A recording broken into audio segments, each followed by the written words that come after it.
लोकसभा चुनाव 2024 में अब आतंकवादी भी चुनाव प्रचार कर रहे हैं, वो भी बाला साहब ठाकरे के सुपुत्र उद्धव ठाकरे की पार्टी शिवसेना के कैंडिडेट के लिए। आतंकवादी का नाम इब्राहिम मूसा चौहान है। वो मुंबई ब्लास्ट 1993 के दौरान आतंकवादियों को हथियार सप्लाई करता था। उसे 10 साल की सजा भी हुई। अब वो मुंबई नॉर्थ वेस्ट सीट से शिवसेना यूबीटी के कैंडिडेट अमोल कीर्तिकर के लिए चुनाव प्रचार कर रहा है और आम जनता से वोट मांग रहा है। अमोल कीर्तिकर वही व्यक्ति है जिन्हें टिकट देने के विरोध में संजय निरुपम ने कांग्रेस पार्टी छोड़ दी और उन्हें खिचड़ी चोर कहा था।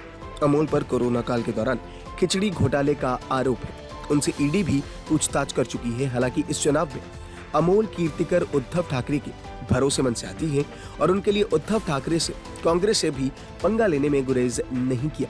अब उन्हीं अमोल कीर्तिकर के चुनाव प्रचार में इब्राहिम मूसा जैसे दूरदांत आतंकी उतरा है और उनके लिए वोट मांग रहा है। इब्राहिम मूसा का चुनाव प्रचार का वीडियो भी अब सोशल मीडिया पर खूब वायरल हो रहा है। आपको बताते हैं कि इब्राहिम मूसा का 1993 के बम ब्लास्ट में क्या रोल था। बता दें कि इब्राहिम मूसा वही आतंकवादी है जिसने 1993 के मुंबई सीरियल ब्लास्ट के समय हथियार सप्लाई किए थे। इस केस में उसे 10 साल की सजा हुई थी।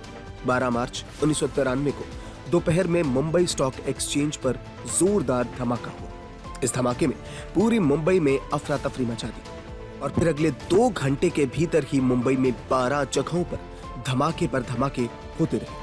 इब्राहिम मूसा चौहान उर्फ बाबा चौहान वही व्यक्ति है जिसने AK-56 राइफलों, मैगजीन्स, विस्फोटकों और हैंड ग्रेनेड्स की सप्लाई की थी। उसी ने एक्टर संजय दत्त के घर में अनीस इब्राहिम के कहने पर हथियार पहुंचाए थे। इब्राहिम मूसा के पास से एक AK-56 राइफल, 635 राउंड गोलियां, 10 मैगजीन्स और 25 हैंड ग्रेनेड्स बरामद हुए थे। इन धमाकों में 257 लोगों की मौत हो गई। 700 से अधिक लोग घायल हुए थे। इन धमाकों की वजह से मुंबई में सांप्रदायिक तनाव भी फैल गया। इस धमाके में पहली बार RDX का भी इस्तेमाल किया गया। इस केस की सुनवाई टाडा की स्पेशल कोर्ट में हुई और इसे देश की सबसे अहम मुकदमों में से एक माना जाता है।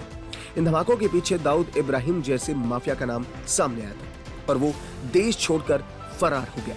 पुलिस ने बम धमाकों के 48 घंटे के अंदर ही इस केस से जुड़े आरोपियों की पहचान कर ली थी।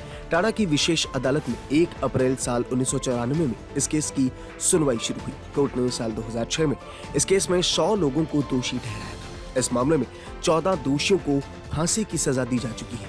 इस केस में दाऊद इब्राहिम समेत 27 आरोपी अभी भी फरार चल रहे हैं। इब्राहिम मूसा के शिवसेना यूबीटी के लिए प्रचार करने से भारतीय जनता पार्टी के लिए अच्छा मौका मिल गया है। बीजेपी चुनाव प्रचार में जमकर इस मुद्दे को उछाल रही है और इब्राहिम मूसा की चुनावी प्रचार में एंट्री राजनीति में हलचल मचा सकती है।